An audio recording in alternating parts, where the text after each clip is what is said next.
उस रात आसमां का मिजाज कुछ ऐसा था, मानो वह किसी के दर्द से चीख रहा हो। चारों तरफ घने काले बादल छाए हुए थे और मूसलाधार बारिश लगातार धरती को भिगो रही थी।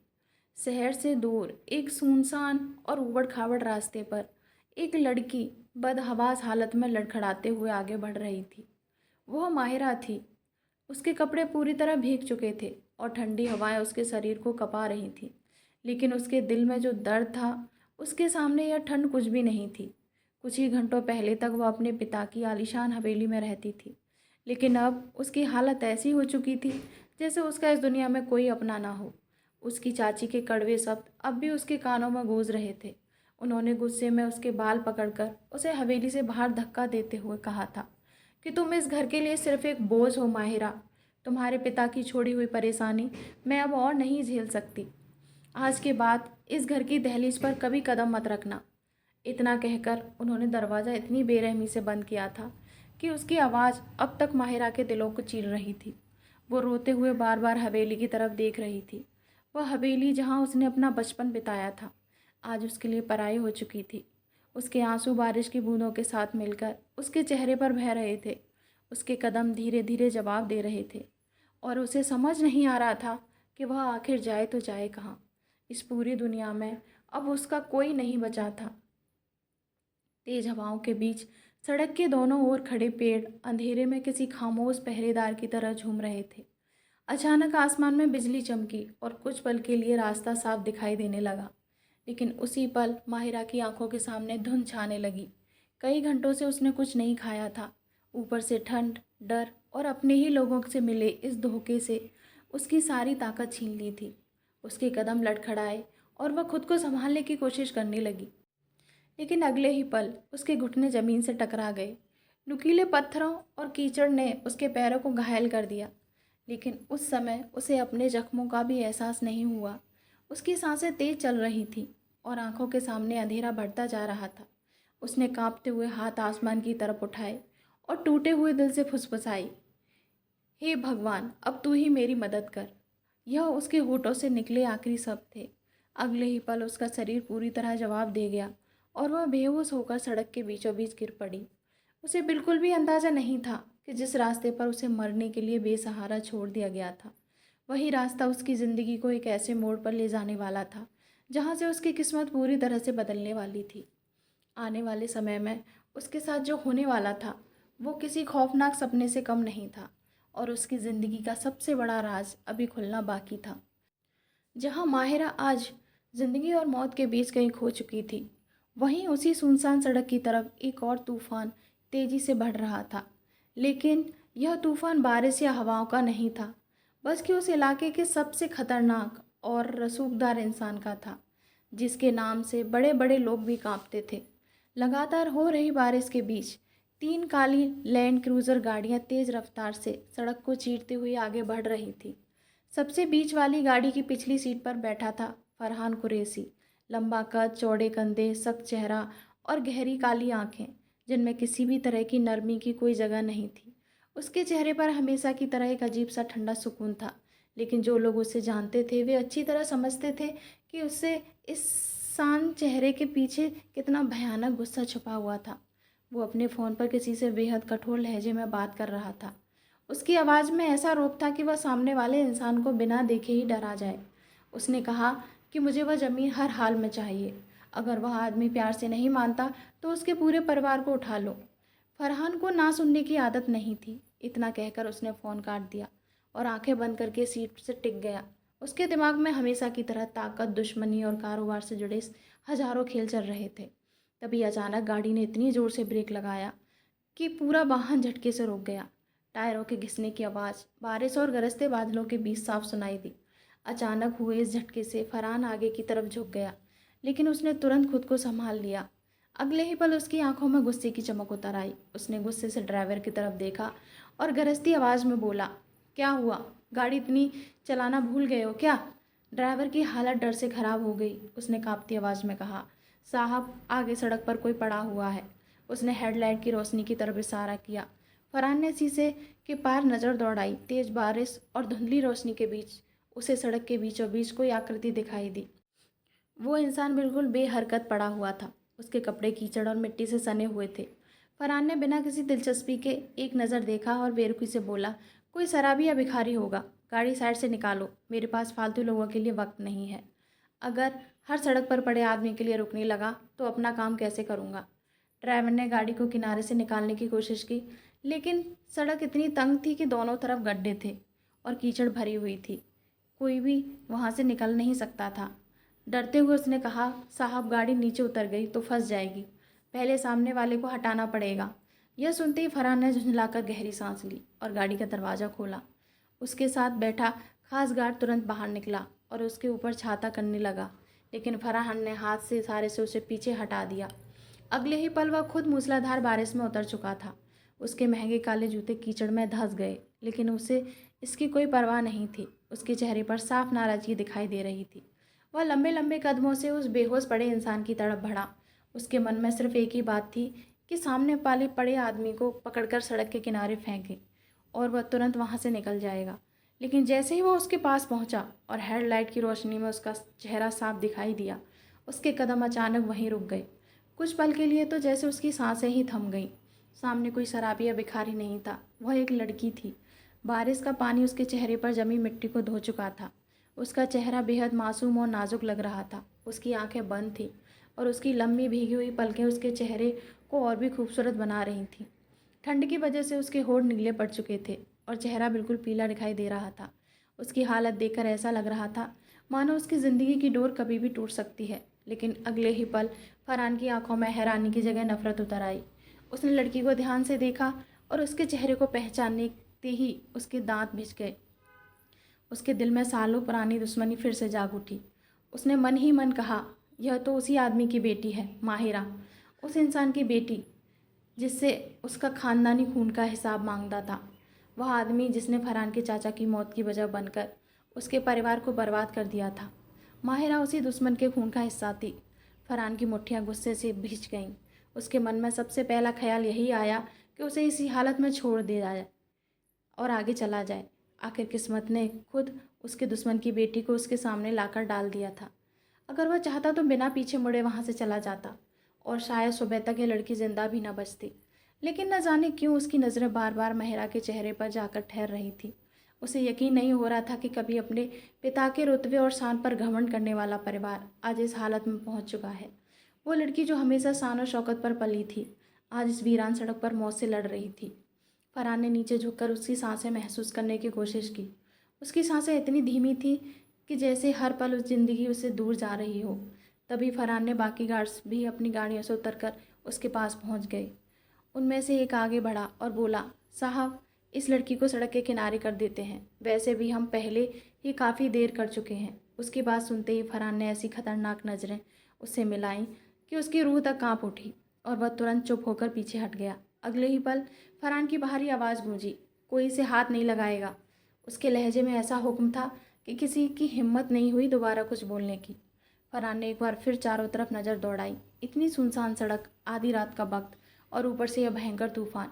उसे यह सब बिल्कुल सामान्य नहीं लग रहा था। उसका तेज़ दिमाग किसी अनजानी साजिश को महसूस कर चुका था। वह अच्छी तरह जानता था कि इतनी बड़ी हवेली वाले लोग अपनी बेटी को यूं मरने के लिए सड़क पर नहीं छोड़ते। ज़रूर इसके पीछे कोई बहुत बड़ा खेल है और फरहान को किसी के बिछाए जाल में फंसना बिल्कुल पसंद नहीं था। उसने एक बार फिर बेहोश पड़ी माहिरा की तरफ देखा। उसके चेहरे पर गुस्से की परछाई उभर आई।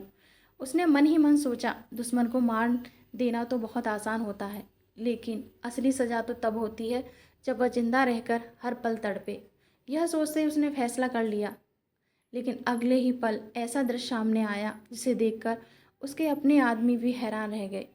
फरहान वो आदमी जिसने आज तक किसी औरत की तरफ ढंग से नज़र तक नहीं उठाई थी, जो हमेशा औरतों को अपनी कमज़ोरी मानता था, वही आदमी पहली बारिश और कीचड़ की परवाह किए बिना घुटनों के बल बैठ गया।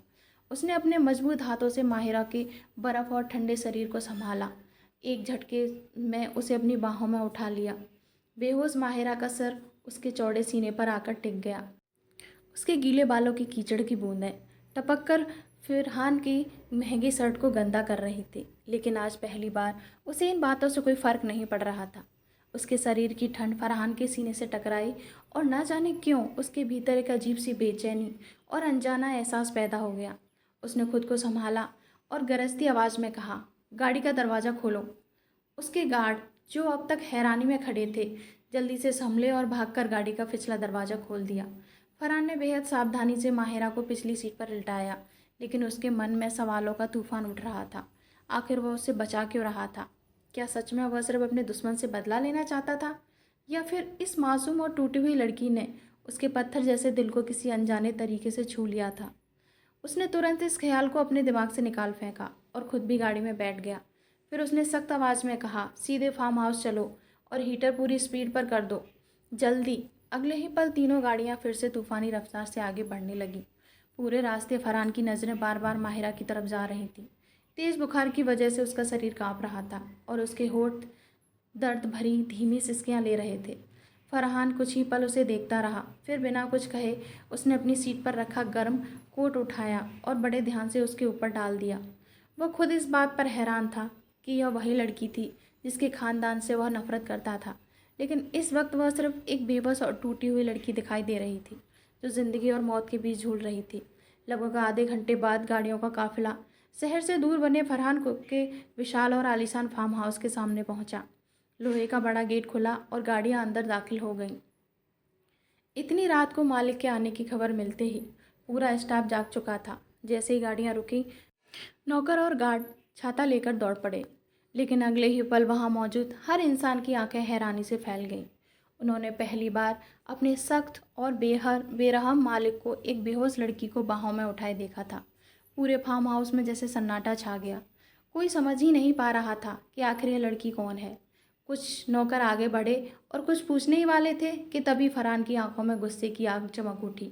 उसने किसी को बोलने का मौका दिए बिना गरजती हुई आवाज़ में कहा, कोई सवाल नहीं करेगा, किसी की जुबान नहीं खुलेगी, तुरंत डॉक्टर को बुलाओ और सकीना को मेरे कमरे में भेजो। उसकी आवाज़ सुनकर सभी लोग घबरा गए और बिना एक पल गवाए अपने अपने काम में लग गए। फरहान लंबे कदमों से चलता हुआ फार्म हाउस के शानदार हॉल को पार करता हुआ ऊपर अपने खास कमरे में पहुंचा। यह वही कमरा था जहां आज तक किसी नौकर को भी बिना इजाज़त आने की हिम्मत नहीं हुई थी। उस कमरे में किसी औरत की परछाई तक नहीं पड़ी थी, लेकिन आज पहली बार फरहान अपनी बाहों में एक बेहोश लड़की को लिए वहां दाखिल हुआ था। उसने बहुत सावधानी से माहिरा को अपने नरम और मखमली बिस्तर पर लिटाया। कुछ पल तक वह खामोशी से उसके गीले चेहरे को देखता रहा। कुछ ही देर में सकीना बड़बड़ाते हुए कमरे में पहुंची। कई सालों से वह इस फार्म हाउस की देखभाल कर रही थी और फरहान को अपने बेटे की तरह मानती थी, लेकिन आज जो नज़ारा उन्होंने देखा, उसे देखकर आंखें हैरानी से फैल गईं। उन्होंने कभी सपने में भी नहीं सोचा था कि फरहान किसी लड़की को अपनी बाहों में उठाकर अपने कमरे तक लाएगा। उन्होंने घबराकर माहिरा की तरफ देखा और फिर फरहान से पूछा, बेटा, ये लड़की कौन है? सब ठीक तो है ना? उनकी आवाज़ में चिंता साफ झलक रही थी, लेकिन फरहान का चेहरा हमेशा की तरह सख्त था। उसने बिना कुछ ज़्यादा बताए गंभीर आवाज़ में कहा, सब ठीक है, इसके गीले कपड़े बदल दो, इसे गर्म कंबल उड़ाओ और डॉक्टर को जल्दी बुलाओ। इस लड़की को कुछ होना नहीं चाहिए। अगर इसकी हालत बिगड़ी तो पूरे स्टाफ को मेरे गुस्से का सामना करना पड़ेगा। फरहान की आवाज़ में ऐसा आदेश था कि सकीना कुछ और पूछ नहीं पाई, लेकिन उनके लिए यह सब किसी चमत्कार से कम नहीं था। उन्होंने आज पहली बार फरहान की आंखों में एक अजीब सी बेचैनी देखी थी। वह तुरंत माहिरा के पास पहुंच गई और फरहान बिना कुछ कहे कमरे से बाहर निकल गया। पूरी रात डॉक्टर और सकीना माहिरा की देखभाल करते रहे। ठंड और बारिश में कई घंटे पड़े रहने की वजह से उसे तेज़ बुखार हो गया था और डॉक्टर ने बताया कि अगर थोड़ी और देर हो जाती तो निमोनिया उसकी जान भी ले सकता था। लेकिन समय पर इलाज और लगातार दवाइयों की वजह से खतरा टल गया। दूसरी तरफ फरहान पूरी रात अपनी स्टडी रूम में अकेला बैठा रहा। उसके हाथ में सिगार था, लेकिन उसका दिमाग किसी और ही दुनिया में भटक रहा था। बार बार उसके सामने वही चेहरा आ रहा था, वही मासूम चेहरा जिसे देखकर उसके कदम अचानक रुक गए थे। वो खुद से सवाल कर रहा था कि आखिर उसने ऐसा क्यों किया। जिस लड़की का नाम सुनते ही उसके भीतर सालों पुरानी दुश्मनी जाग उठती थी, वही लड़की आज उसकी छत के नीचे, उसके कमरे में, उसके बिस्तर पर सो रही थी। वो खुद अपने इस फैसले को समझ नहीं पा रहा था। पूरी रात उसकी आंखों में नींद नहीं आई। सुबह होते होते बारिश रुक चुकी थी आसमान धीरे धीरे साफ हो रहा था और फार्म हाउस के बगीचे में पक्षियों की मीठी आवाज़ें गूंजने लगी थी। कमरे में फैली हल्की धूप के बीच माहिरा की पलकों में हलचल हुई। उसके शरीर का दर्द पहले से थोड़ा कम था, लेकिन सर अभी भी भारी लग रहा था। उसने धीरे धीरे आंखें खोलीं। सबसे पहले उसकी नज़र छड़ से लटकते हुए एक बेहद खूबसूरत और कीमती झूमर पर पड़ी। कुछ पल तक वह उलझन में उसे देखती रही। फिर उसकी नज़र कमरे के शाही सजावट पर पड़ी। महंगे पर्दे, आलीशान फर्नीचर, नरम मखमली बिस्तर और रेशमी कंबल। यह जगह उसकी हवेली नहीं थी। यह कमरा उसके लिए पूरी तरह अजनबी था। उसके चेहरे पर घबराहट साफ दिखाई देने लगी। उसने जल्दी से उठने की कोशिश की, लेकिन उसके शरीर में अभी इतनी ताकत नहीं थी कि वह दर्द से कराह उठी और वापस बिस्तर पर गिरते गिरते बची। अगले ही पल पिछली रात के सारे दृश्य उसके दिमाग में बिजली की तरह चमकने लगे। चाची का उसे घर से धक्का देकर निकालना, तेज बारिश, अंधेरी सड़क और फिर बेहोश होकर गिर जाना। उसके बाद क्या हुआ था उसे कुछ याद नहीं था। एक पल के लिए उसके दिल में डर पैदा हुआ। क्या वह मर चुकी थी? लेकिन अगले ही पल उसे अपनी सांसों की गर्माहट और शरीर का दर्द महसूस नहीं हुआ। नहीं, वह जिंदा थी। उसने एक बार फिर हिम्मत करके उठने की कोशिश की और इस बार बिस्तर के सहारे बैठने में कामयाब हो गई। तभी अचानक कमरे का दरवाज़ा धीरे से खुला। दरवाजे की आवाज़ सुनकर माहिरा का दिल तेजी से धड़कने लगा। उसने डरते हुए दरवाजे की तरफ देखा और अगले ही पल उसकी सांसें जैसे रुक गईं। एक लंबा, मजबूत और बेहद रौबदार शख्स कमरे के अंदर दाखिल हुआ। काली शर्ट, उसकी बाहें कोहनी तक मुड़ी हुई, गेरुआ रंग, माथे पर बिखरे बाल और आंखों में ऐसी चमक जिसे देखकर किसी का भी दिल कांप जाए। वो कोई और नहीं बल्कि फरहान था। उसे देखते ही माहिरा के चेहरे का रंग उड़ गया। बचपन से उसने अपने परिवार वालों से इसी आदमी के किस्से सुने थे। उसके लिए फरहान कोई इंसान नहीं बल्कि एक खौफ का नाम था। उसे हमेशा बताया गया था कि यह आदमी बेहद निर्दयी, गुस्सैल और ख़तरनाक है। उनके परिवार का सबसे बड़ा दुश्मन है। उसे सामने देखकर माहिरा का पूरा शरीर डर से कांपने लगा। उसने घबराकर कंबल को अपने चारों ओर कसकर लपेट लिया, जैसे वही कंबल उसे इस खतरनाक आदमी से बचा लेगा। उधर फरहान हमेशा की तरह अपने शांत और शाही अंदाज में धीरे धीरे चलते हुए उसके करीब आया। उसकी गहरी आंखें कुछ पल तक माहिरा के चेहरे पर टिकी रहीं और फिर उसके होठों पर हल्की सी तंज भरी मुस्कान उभरी। उसने भारी आवाज़ में कहा, तो आखिर तुम्हें होश आ ही गया। उसकी आवाज़ में मौजूदा ठंडापन माहिरा के दिल को चुभ गया, लेकिन डर के बावजूद माहिरा ने खुद को कमज़ोरी दिखाने से इनकार कर दिया। वह जानती थी कि सामने उसका दुश्मन खड़ा है और वह उसके सामने टूटना नहीं चाहती थी। उसने अपनी कांपती हुई आवाज़ को संभालने की कोशिश की और जितनी हिम्मत जुटा सकती थी उतनी हिम्मत के साथ बोली, तुम यहाँ क्या कर रहे हो और ये मैं यहाँ कैसे आई? मुझे यहाँ से जाने दो। हालांकि उसकी आवाज़ में छिपा डर साफ महसूस किया जा सकता था, लेकिन फिर भी उसकी आंखों में अपने आत्मसम्मान को बचाने की जिद साफ दिखाई दे रही थी। अचानक फरहान अपने होठों पर एक ठंडी और रहस्यमय मुस्कान लाया और बिस्तर के पास रखी कुर्सी को धीरे से खींचकर उस पर बैठ गया।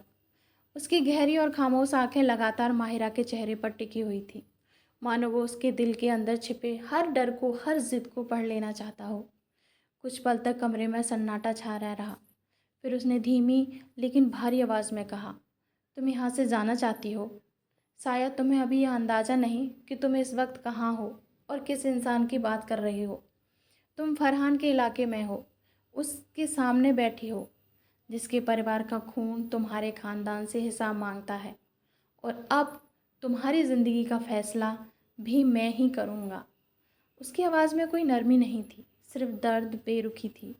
यह सुनकर माहिरा का दिल जैसे बैठ गया, लेकिन अगले ही पल उसकी आंखों में गुस्से की आग भड़क उठी।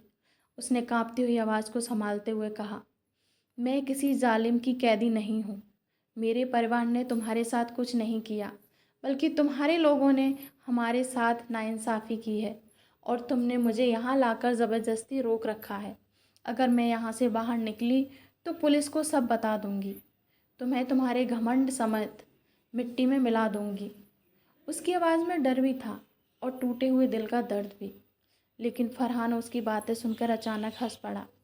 उसकी हंसी में खुशी नहीं थी, बल्कि एक अजीब सी कड़वाहट और दर्द छिपा हुआ था। उसने गहरी सांस लेते हुए कहा, पुलिस? बर्बादी। तुम्हें अभी भी सच का अंदाज़ा नहीं है माहिरा। कल रात तुम सड़क पर इस हालत में पड़ी थी कि अगर मैं कुछ मिनट और देर कर देता तो शायद आज तुम्हारा नाम लेने वाला भी कोई नहीं होता। तुम अकेली थी, बेसहारा थी, और मौत तुम्हारे करीब खड़ी थी। और यह सब किसी दुश्मन ने नहीं किया था, बल्कि तुम्हारे अपने लोगों ने किया था। तुम्हारी चाची ने तुम्हें घर से निकाल दिया। मैंने सब पता करवा लिया है। जिस घर को तुम अपना समझती थी, वहाँ तुम्हारी कीमत एक पुराने सामान से ज़्यादा नहीं थी। जब चाहा इस्तेमाल किया और जब चाहा फेंक दिया। फरहान के शब्द किसी तेज धार वाले हथियार की तरह माहिरा के दिल में उतर रहे थे। चाची का जिक्र सुनते ही उसकी आंखें भर आईं। उसका गला रुक गया, लेकिन उसने अपने आंसुओं को बाहर नहीं आने दिया। उसने अपनी ठुड्डी ऊपर उठाई और गर्व से कहा, अगर मुझे यह पता होता कि मेरी जान बचाने वाला फरहान है, तो मैं उसी सड़क पर मर जाना पसंद करती। मुझे तुम्हारे एहसान की ज़रूरत नहीं थी। मैं जानती हूँ तुमने मुझे इंसानियत से मैं नहीं बचाया, बल्कि तुम्हारे दिल में बदले की आग है और तुम उसी आग को बुझाना चाहते हो। अगर तुम्हें सुकून मिलेगा तो मार डालो मुझे, लेकिन याद रखना, मैं तुम्हारे सामने रहम की भीख कभी नहीं मांगूंगी। कुछ देर पहले तक जो लड़की डर से कांप रही थी, वही अब आंखों में आग लिए उसके सामने बैठी थी। उसकी हिम्मत देखकर फरहान कुछ पलों के लिए चुप हो गया। उसने सोचा कि माहिरा टूट जाएगी, रोएगी, उससे रहम की भीख मांगेगी, लेकिन उसके सामने बैठी यह लड़की उम्मीद से कहीं ज़्यादा मजबूत निकली। उसकी आंखों में दर्द ज़रूर था, लेकिन उसमें आत्मसम्मान भी था, और न जाने क्यों यही बात फरहान के अंदर छुपे उस खतरनाक और ज़िद्दी इंसान को और ज़्यादा बेचैन कर रही थी। वो धीरे धीरे अपनी जगह से उठा और उसके करीब आकर बोला, मौत तुम्हारे लिए बहुत छोटी सज़ा है। माहिरा, मैं तुम्हें मारना नहीं चाहता।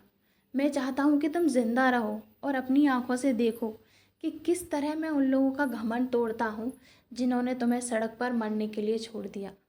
तुम्हारी चाची और तुम्हारे तथाकथित रिश्तेदारों को मैं उनकी असलियत का आईना दिखाऊंगा, और तुम इस खेल का सबसे अहम हिस्सा हो। उसके शब्द सुनकर माहिरा ने नफरत से अपना चेहरा दूसरी तरफ घुमा लिया। उसकी आंखों में आंसू थे, लेकिन आवाज़ अब भी मजबूत थी। उसने कहा, तुम्हारे पास ताकत हो सकती है, पैसा हो सकता है, लोग तुम्हारे नाम से डरते होंगे, लेकिन तुम कभी किसी इंसान का दिल नहीं जीत सकते, क्योंकि तुम सिर्फ नफ़रत करना जानते हो। और याद रखना, मेरी नफ़रत तुम्हारी ताकत से कहीं ज़्यादा बड़ी है। यह सुनकर फरहान की आंखों में एक अजीब सी चमक उभरी। वो थोड़ा और करीब आया और उसको ठुड्डी को हल्के से पकड़कर उसका चेहरा अपनी तरफ घुमा दिया।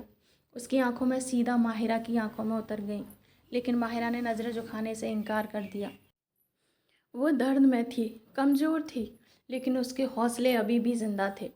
फरहान ने धीमी, बेहद सख्त आवाज़ में कहा, फरहान की दोस्ती जितनी खतरनाक होती है, दुश्मनी उससे कहीं ज़्यादा जानलेवा होती है। इसलिए यहाँ से भागने के बारे में सोचने की गलती भी मत करना। ये पूरा इलाका मेरा है, यहाँ हवा भी मेरी मर्जी से चलती है, और यहाँ सिर्फ एक कानून चलता है, फरहान का कानून। इतना कहकर उसने उसका चेहरा छोड़ दिया।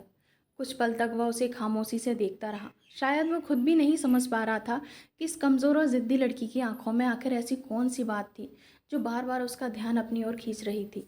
अगले ही पल उसने अपने चेहरे से सारे भाव मिटा दिए और बिना कुछ कहे लंबे कदमों से कमरे से बाहर निकल गया।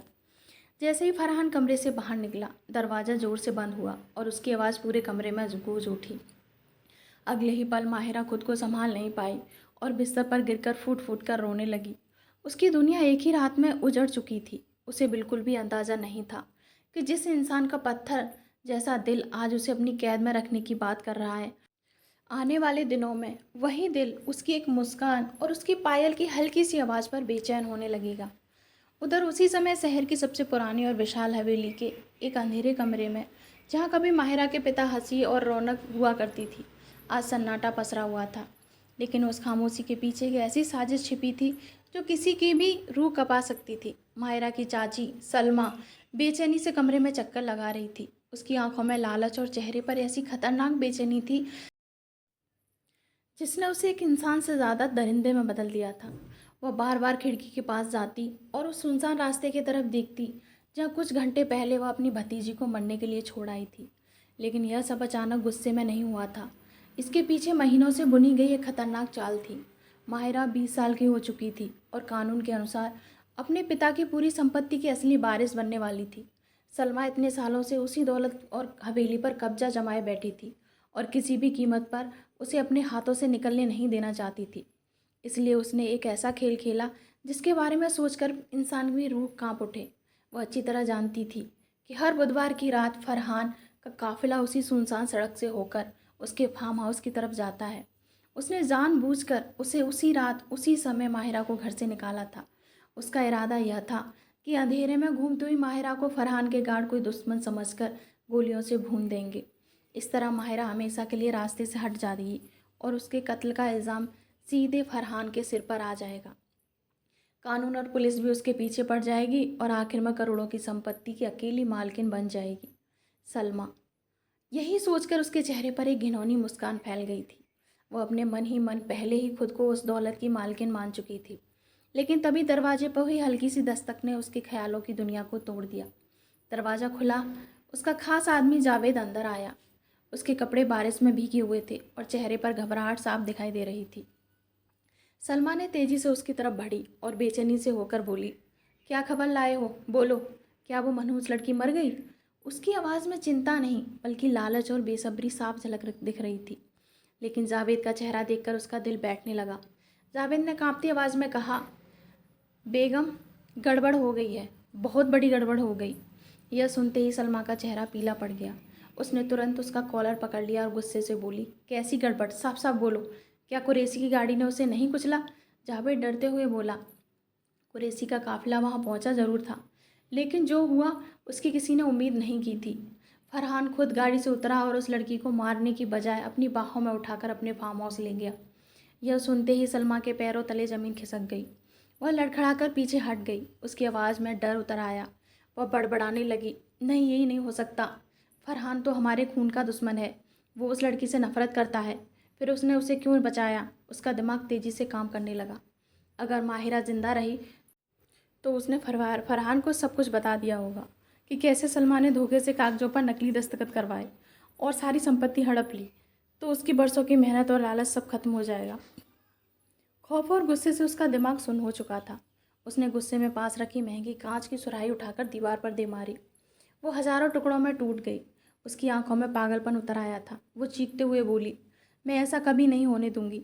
इतने सालों मैंने इस हवेली में नौकरानी की तरह रहकर सिर्फ इस दिन का इंतज़ार किया था कि यह जायदाद ना उस लड़की के हाथ लगेगी और ना ही उस फरहान के। फिर उसने खून से भरी आंखों से जावेद की तरफ देखा और बोली, जाओ और शहर के सबसे खतरनाक शूटरों को बुलाकर लाओ।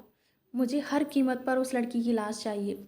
अगर ज़रूरत पड़े तो फरहान के दर्जनों आदमी भी मार दो, लेकिन उससे पहले कि माहिरा सच बोलकर मेरा खेल खराब कर दे। उसकी सांसें हमेशा के लिए बंद हो जानी चाहिए। आज रात ही फार्म हाउस पर हमला होगा। उसकी आंखों में ऐसा पागलपन था जो किसी भी हद तक जा सकता था। उधर दूसरी तरफ फरहान के फार्म हाउस में एक अलग ही जंग चल रही थी। माहिरा अपने आलीशान कमरे के बिस्तर पर बैठी हुई थी, लेकिन उसके लिए वह कमरा किसी सुनहरे पिंजरे से कम नहीं था। उसके मन में हजारों सवाल घूम रहे थे। एक तरफ वह लोग थे जिन्हें वह अपना परिवार समझती थी, जिन्होंने उसकी जायदाद के लालच में उसे मौत के मुंह में धकेल दिया था, और दूसरी तरफ वह इंसान था जिसके नाम से उसे बचपन से डराया गया था, जिसे वह अपना सबसे बड़ा दुश्मन समझती थी। लेकिन किस्मत का खेल देखो, उसी दुश्मन ने उसे सड़कर से उठाया, मौत से बचाया, अपने घर में जगह दी और अपनी आंखों के सामने रखा। यह सोचते ही माहिरा का मन और भी ज़्यादा उलझ गया। वो खुद नहीं समझ पा रही थी आखिर किस पर भरोसा करे और किससे नफरत करे। उसे पता नहीं था कि बाहर उसके लिए मौत का एक नया जाल बुना जा चुका है और आने वाली रात सिर्फ उसकी ज़िंदगी नहीं बल्कि फरहान की दुनिया को भी हमेशा के लिए बदलने वाली थी, क्योंकि कुछ ही घंटों बाद गोलियां, खून और धोखे का ऐसा खेल शुरू होने वाला था जिसमें दुश्मन और अपने परिवार की पहचान करना भी आसान नहीं रहने वाला था। इसी बीच कमरे का बाहरी दरवाज़ा धीरे से खुला और फरहान एक बार फिर अंदर दाखिल हुआ। उसके आते ही जैसे पूरे कमरे का माहौल बदल गया। वो बिना कुछ बोले धीरे धीरे चलता हुआ बिस्तर के पास पहुंचा और अपने दोनों हाथ जेबों में डालकर माहिरा को गहरी नज़रों से देखने लगा। दूसरी तरफ माहिरा का दिल तेज़ी से धड़क रहा था, लेकिन उसने अपने डर को अपनी आंखों में आने नहीं दिया। उसने अपने हाथों को मुट्ठियों को कस ली और गुस्से में उसकी तरफ देखते हुए बोली, आखिर मुझे यहाँ क्यों लेकर आए हो? अगर तुम्हें मुझसे इतनी नफरत है तो मुझे उसी सड़क पर मरने क्यों नहीं छोड़ दिया? फरहान के होठ पर हल्की सी कड़वी मुस्कान आ गई। उसने धीमे लहजे में कहा, अगर तुम्हें इतनी आसानी से मरने देता तो मेरे अंदर चल रही 20 साल पुरानी आग कैसे शांत होती। तुम उस इंसान का खून हो जिससे मेरा हिसाब अधूरा है। दुश्मन को मौत देना कोई बड़ी बात नहीं होती। असली सज़ा तो तब होती है जब वह जिंदा रहकर हर दिन टूटता है। और फिलहाल तुम मेरी निगरानी में हो। उसके शब्दों में इतनी बेरुखी थी कि माहिरा का दिल तड़प उठा। वो गुस्से में तुरंत बिस्तर से उठी और उसकी आंखों में आंखें डालकर बोली, मैं किसी की कैदी नहीं हूँ और तुम्हारे जैसे निर्दयी इंसान की तो बिल्कुल नहीं। तुम लोग हमेशा खुद को ताकतवर समझते आए हो, लेकिन एक दिन तुम्हारे हर जुर्म का हिसाब होगा। मुझे यहाँ से जाने दो। उसकी आवाज़ काँप रही थी, लेकिन हिम्मत अब भी बस जिंदा थी। अगले पल फरहान तेज़ी से आगे बढ़ा और उसने माहिरा का हाथ पकड़ लिया। उसकी पकड़ इतनी मजबूत थी कि माहिरा के पूरे शरीर में दर्द की लहर दौड़ गई।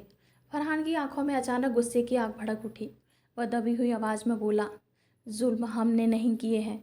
तुम्हें सच का अंदाज़ा भी है। 20 साल पहले तुम्हारे पिता ने मेरे चाचा को धोखे से मौत के घाट उतार दिया था। उनके हाथों का खून आज तक तुम्हारे दिलों पर जिंदा है और तुम मुझे कातिल कह रही हो।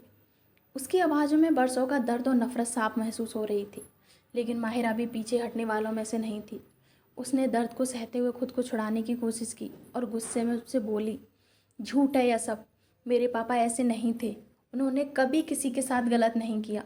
तुम्हारे परिवार ने हमेशा अपनी ताकत का गलत इस्तेमाल किया और अब एक अकेली लड़की को बंद करके अपनी बहादुरी साबित कर रहे हो। अगर खुद को इतना ताकतवर समझते हो तो मुझे आज़ाद करके दिखाओ। माहिरा की आवाज़ सुनते ही फरहान के अंदर जैसे तूफान उठ खड़ा हुआ हो। उसने उसे अपनी ओर करीब खींच लिया। अब दोनों के बीच बहुत कम फासला रह गया था। उसकी गर्म सांसें माहिरा के चेहरे से टकरा रही थीं, लेकिन माहिरा ने हट डर कर नज़रें झुकाने से इनकार कर दिया। वो अपनी जगह डटी रही। फरहान ने गहरी नज़रों से उसे देखते हुए कहा, तुम्हें अभी तक समझ नहीं आया कि तुम्हारे अपने लोग तुम्हारे साथ क्या कर चुके हैं। तुम्हारी चाची तुम्हारी मौत का सौदा कर चुकी थी। उसने तुम्हें जानबूझकर उस सड़क पर भेजा ताकि मेरी गाड़ियाँ तुम्हें कुचल दें और पूरा इल्ज़ाम मेरे सर पर आ जाए। तुम उसके लिए सिर्फ एक रुकावट थी जिसे वह हमेशा के लिए रास्ते से हटाना चाहती थी, और तुम अब भी उसी परिवार के लिए खड़ी हो। यह सुनकर माहिरा का चेहरा सफ़ेद पड़ गया। उसके पैरों तले ज़मीन खिसक गई। उसके दिल को जैसे किसी ने बेरहमी से दबा दिया हो, लेकिन फिर भी उसने अपने आंसुओं को आंखों से बाहर नहीं आने दिया। उसने भराई हुई आवाज़ में कहा, मैं तुम्हारी किसी बात पर भरोसा नहीं करूँगी। तुम मेरे दुश्मन हो और हमेशा रहोगे। चाहे मेरी जान चली जाए, लेकिन मैं तुम्हारे सामने कभी नहीं झुकूंगी। उसकी आवाज़ में भले ही दर्द था, लेकिन उसमें अजीब सी जिद और सच्चाई भी थी। फरहान कुछ पल के लिए खामोश हो गया। वो उन आँखों को देखता रह गया।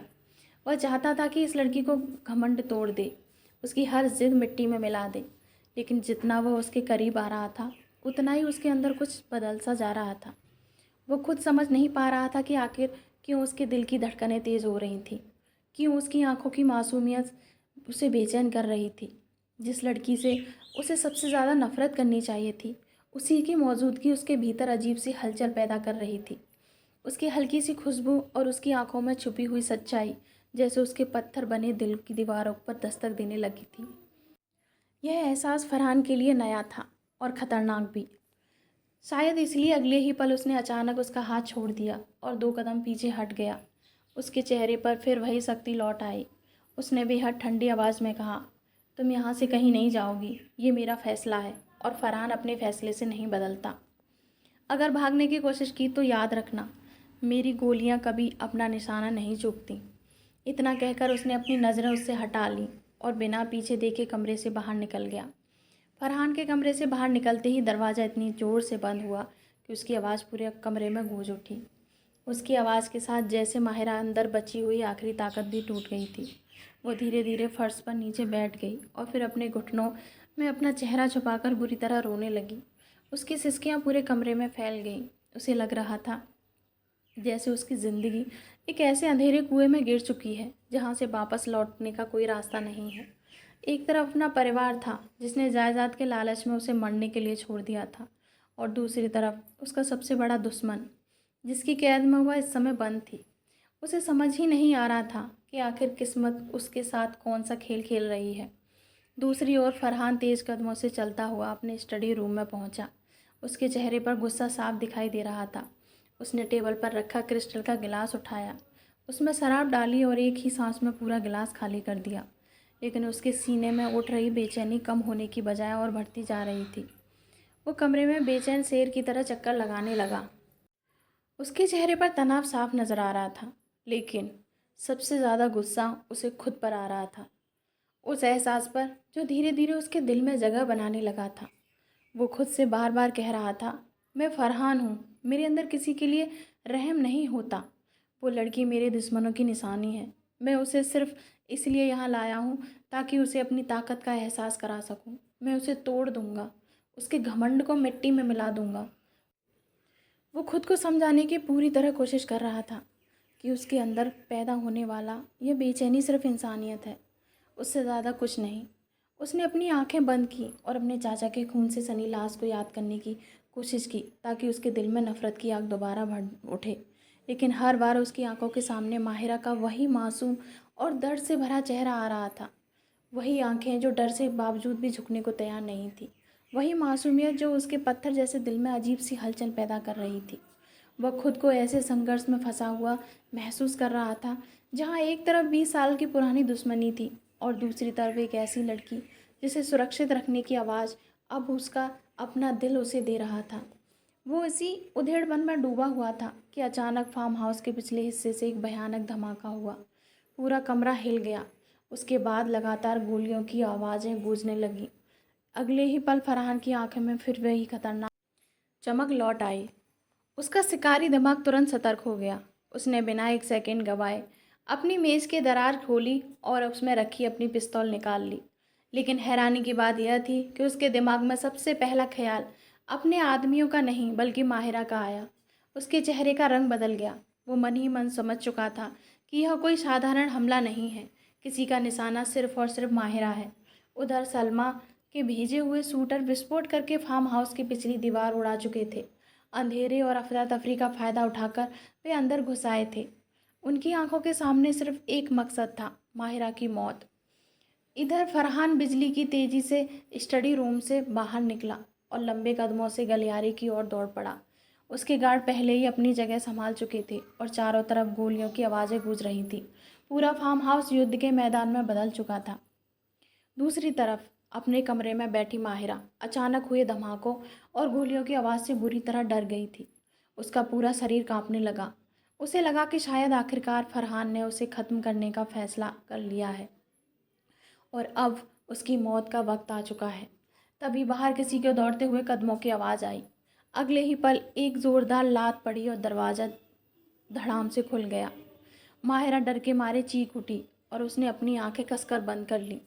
लेकिन जब उसने सामने कांपते हुए पलकों के बीच खोली तो देखा सामने फरहान नहीं बल्कि दो नकाबपोश हथियारबंद आदमी खड़े थे।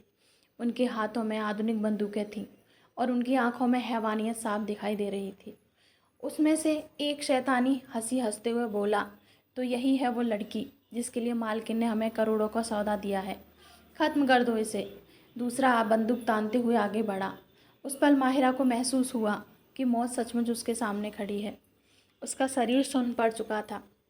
उसने आंखें बंद कर ली और अपने भगवान का नाम लेकर आखिरी पल का इंतज़ार करने लगी। लेकिन तभी कमरे के बाहर से एक ऐसी गरजती हुई आवाज़ गूंजी कि दोनों हमलावरों के कदम वहीं रुक गए।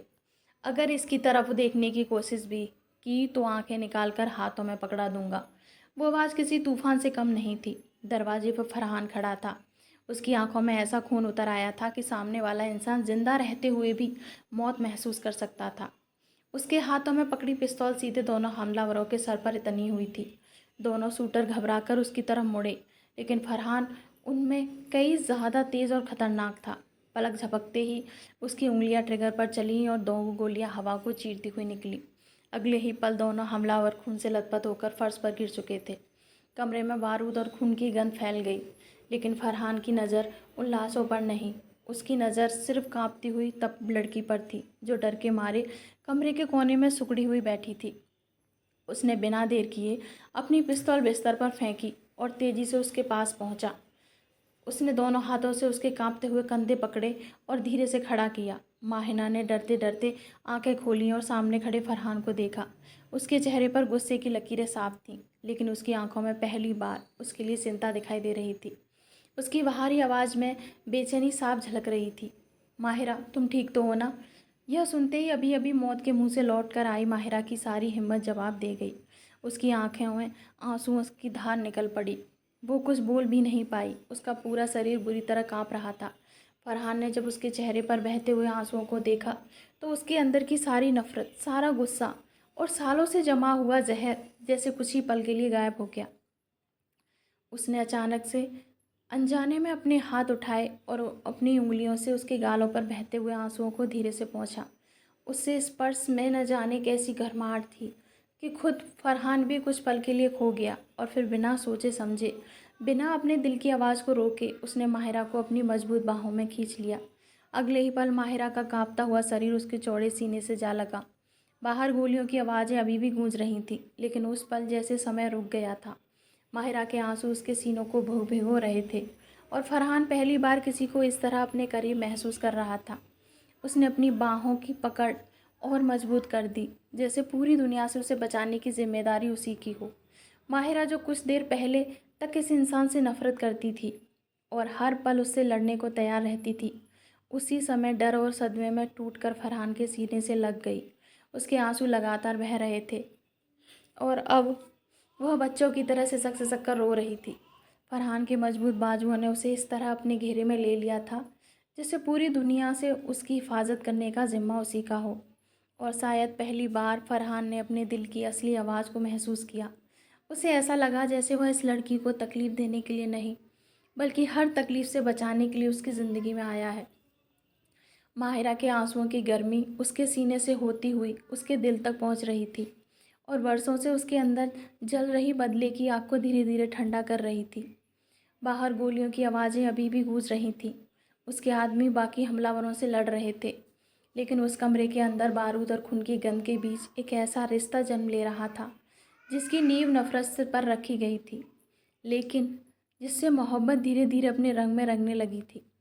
फरहान ने बेहद नरमी से माहिरा के भीगे गालों पर हाथ फेरा और उसे अपनी ओर करीब करते हुए धीमी आवाज़ में बोला, जब तक फरहान जिंदा है, दुनिया की कोई भी ताकत तुम्हें छू भी नहीं सकती। तुम मेरी जिम्मेदारी हो और तुम्हें मुझसे मौत भी अलग नहीं कर सकती। माहिरा ने पहली बार उसके सीने के भीतर धड़कते उस दिल की आवाज़ को महसूस किया जो शायद अब सिर्फ उसके लिए धड़कना सीख रहा था। 20 साल पुरानी दुश्मनी जो दोनों परिवार के बीच दीवार बनकर खड़ी थी, आज एक लड़की के आंसुओं और एक आदमी के अनजाने प्यार के सामने धीरे धीरे कमज़ोर पड़ने लगी थी। उनके शब्द अब भी कठोर थे, उनके बीच की दूरी अभी भी ख़त्म नहीं हुई थी, लेकिन उनके रूहें अनजाने में एक दूसरे की पनाह तलाशने करने लगी थी। फरहान खुद भी समझ चुका था कि अब उसकी सबसे बड़ी लड़ाई बाहर के दुश्मन से नहीं बल्कि अपने ही दिल से है, और शायद इस बार हारना ही उसकी सबसे बड़ी जीत बनने वाला था। उस खौफनाक रात के बाद पूरे फार्म हाउस का माहौल बदल चुका था। सुरक्षा इतनी कड़ी कर दी गई थी कि बिना इजाज़त कोई परिंदा भी दाखिल नहीं हो सकता था। लेकिन सबसे बड़ा बदलाव सुरक्षा में नहीं बल्कि फरहान और माहिरा के दिलों में आ रहा था। वह नफ़रत जिसके सहारे फरहान उसे अपने पास लाया था, अब धीरे धीरे एक अनकही खिंचाव में बदलने लगी थी। अगले दिन सुबह फरहान अपने स्टडी रूम में बैठा हुआ था। पिछली रात की मुठभेड़ में उसके बाजू को छूकर एक गोली निकल गई थी। जख्म गहरा तो नहीं था, लेकिन खून अभी भी उसकी सफ़ेद शर्ट पर सूख कर गहरे निशान छोड़ चुका था। फिर भी वह हमेशा की तरह लापरवाही से सिगार पी रहा था, जैसे उसे दर्द से कोई फ़र्क नहीं पड़ता। तभी दरवाज़ा हल्के से खुला और माहिरा अंदर आई। उसके हाथ में फर्स्ट एड बॉक्स था। उसके कदम धीरे धीरे आगे बढ़ रहे थे, लेकिन उसकी आंखों में अब पहले जैसा डर नहीं था। उनमें एक नई हिम्मत और एक नई नरमी दिखाई दे रही थी। फरहान ने उसे देखा तो उसकी भौहें सूख गईं।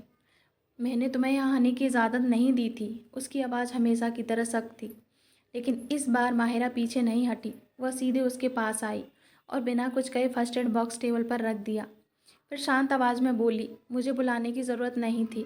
मैं किसी के एहसान अपने सर पर नहीं रखना चाहती।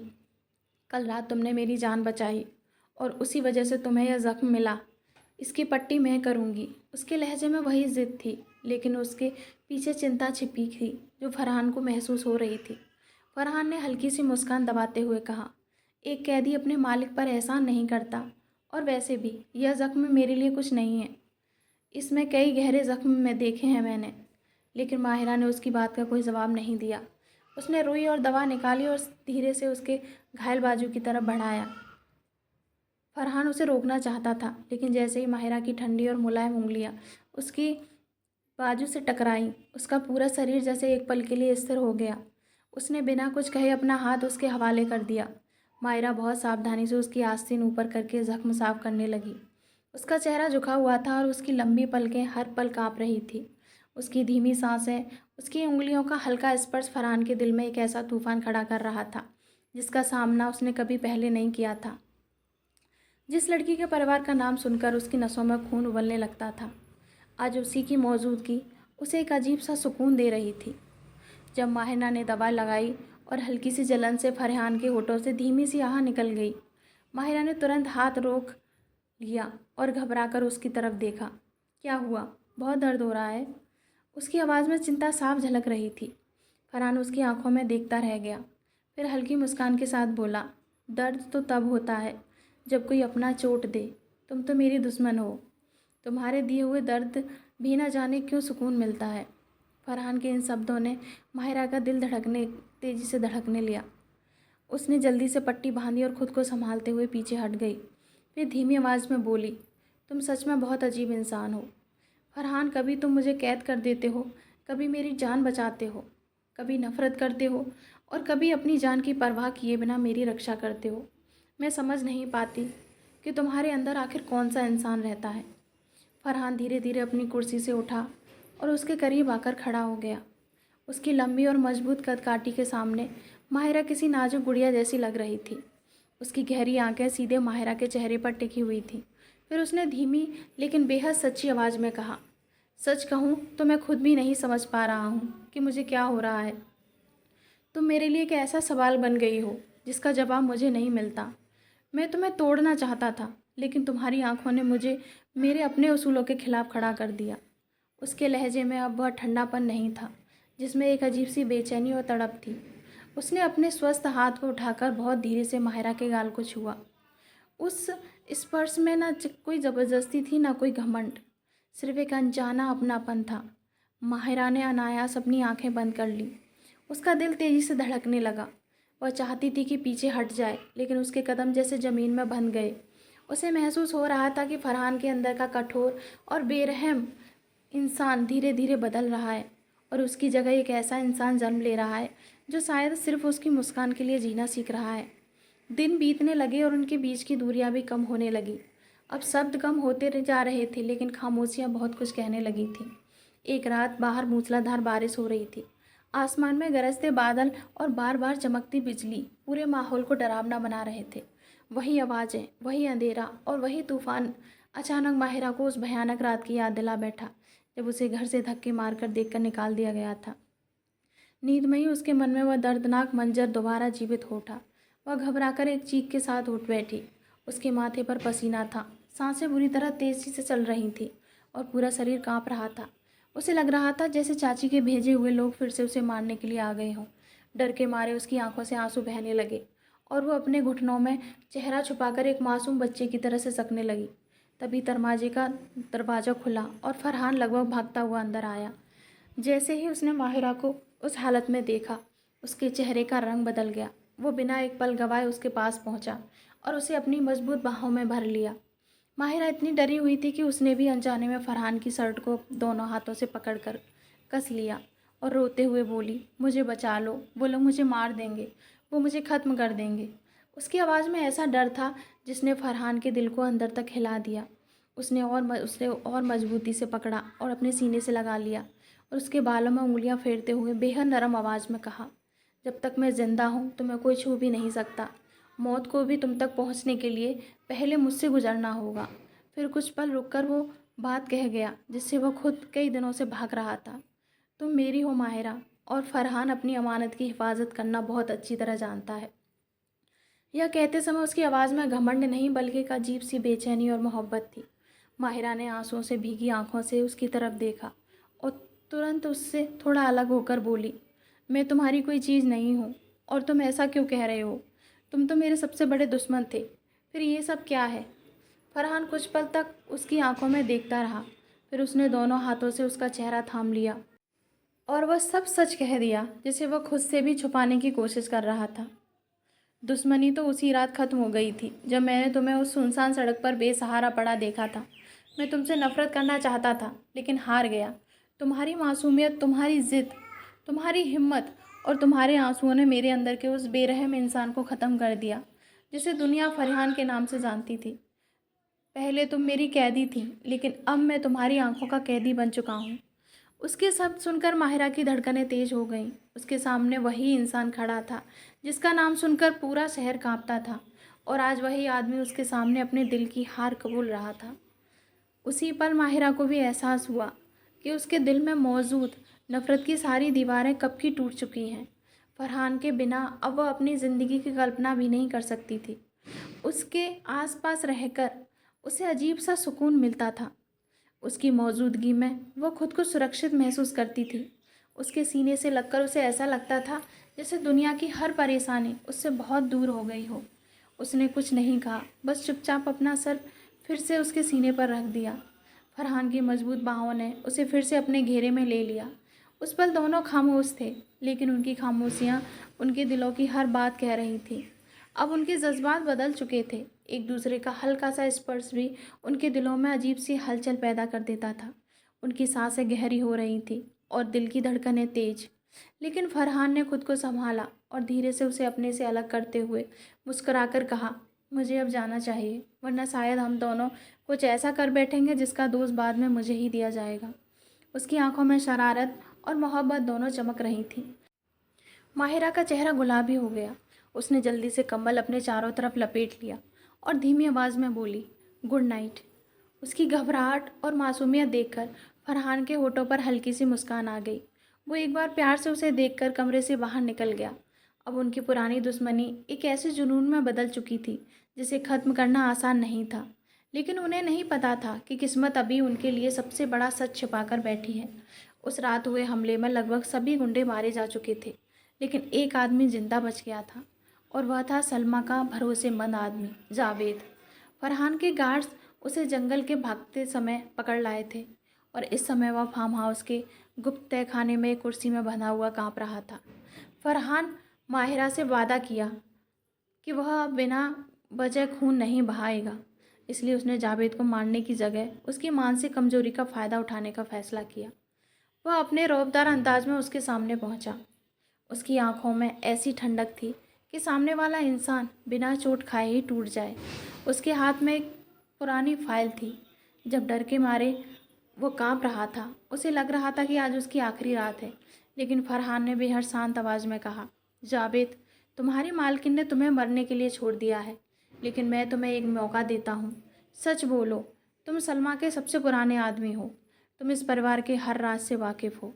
अगर आज भी तुमने झूठ बोला तो मैं तुम्हें मारूंगा नहीं, मैं तुम्हें कानून के हवाले कर दूंगा और ऐसी फाइल तैयार करवाऊंगा कि बाकी की ज़िंदगी जेल में सड़ते हुए बिताओगे।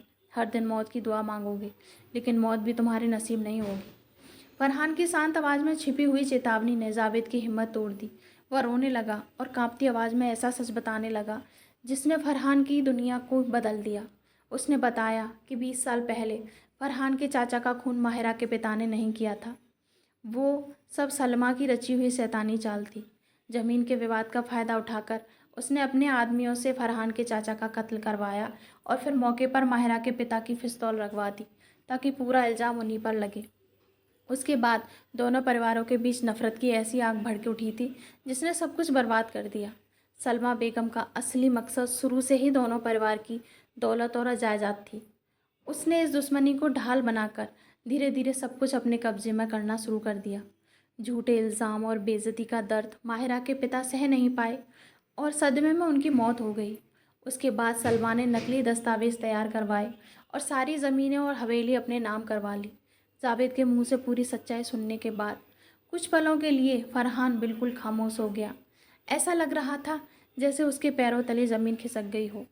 20 साल से जिस नफ़रत को उसने अपने सीने में ज़िंदा रखा था, जिस बदले की आग ने उसे पत्थर दिल बना दिया था, जिस जुनून की वजह से उसने माहिरा को अपने पास कैद करके रखा था, वह सब एक बहुत बड़े झूठ की बुनियाद पर खड़ा था। उसका असली दुश्मन माहिरा या उसका परिवार नहीं था। उसकी असली गुनहगार तो सलमा बेगम थी, जिसने अपनी लालच और दौलत की हवस में 2 परिवारों की खुशियां उजाड़ दी थी। उसने 2 मासूम घरों की दुश्मनी को आग में झोंक दिया था और सालों तक उस आग में अपनी स्वार्थ की रोटियां सेकती रही थी। फरहान की मुट्ठियां गुस्से से भिज गईं, उसकी आंखों में खून उतर आया। उसका दिल कर रहा था कि उसी वक्त जाकर सलमा को उसके हर गुनाह की कीमत चुका दे। लेकिन अगले ही पल उसकी आंखों के सामने माहिरा का चेहरा, मासूम सा चेहरा घूम गया। उसे याद आया कि उसने माहिरा से वादा किया था कि अब वो उसके लिए अपने अंदर के उस दरिंदों को हमेशा के लिए दफना देगा। उसने गहरी सांस ली और खुद को शांत करने की कोशिश की।